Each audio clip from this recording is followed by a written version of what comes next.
Happy 4th, everyone. More than 200 years later, Thomas Jefferson still making news. The Library of Congress just revealing the man who scribed the Declaration of Independence, whoops, made a mistake that has only now come to light because of modern technology. All right, let me explain. Take a look. Instead of our fellow citizens, Jefferson originally wrote the phrase our fellow subjects, and he then heavily scrawled over the word subjects, replacing it with citizens. The switch from royalty to democracy? Not easy even for Jefferson. Joining us now, historian and author Jane Hampton Cook, to talk about the things you just didn't know about the Declaration of Independence. I had no idea there were so many. Thanks for being with us, Jane. Thank you, Jamie. Happy Independence Day to you. Thanks, and same to you. Is that the biggest one, the biggest shock, really, about that change?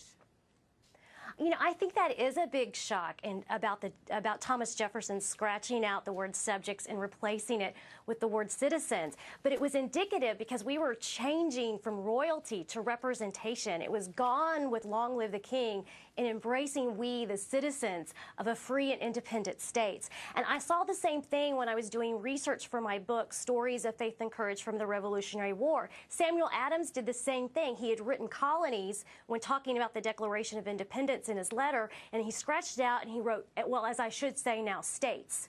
So it was really a change in their thinking. It wasn't just a war, it was a change in their thinking about government. Jane, what about the signing? What don't we know about the signing?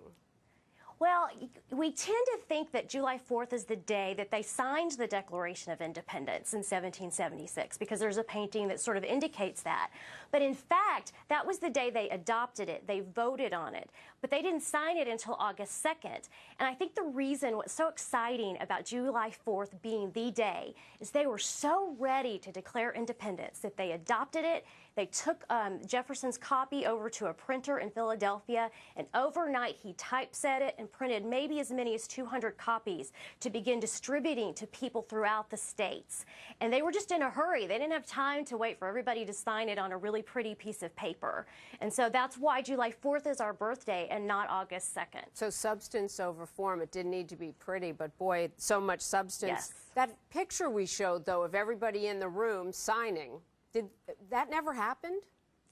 No, but you got to remember they didn't have photography back then. All they had were paintings that could capture one moment. So probably people, the Continental Congress signed it at different times. They would come in and they signed it from geographically from north to south, and so instead of alphabetically. So that's just a representation of things, but not an actual depiction of one moment. How good a condition is the original Declaration in right now?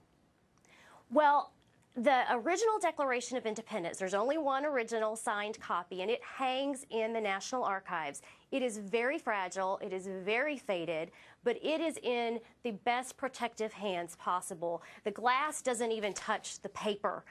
It's in airtight containers. It enjoys 67 degrees of constant same temperature. So even though it's even though it's faded, it's in good hands. And I actually talk about preserving the Declaration of Independence on FoxNews.com this weekend in an article.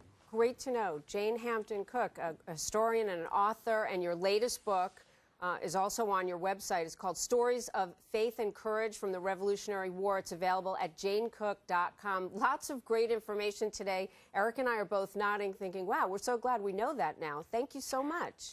Happy 4th. Thanks for having me. Happy 4th to you. Yeah, the painting. I mean, who knew about that painting? Wow.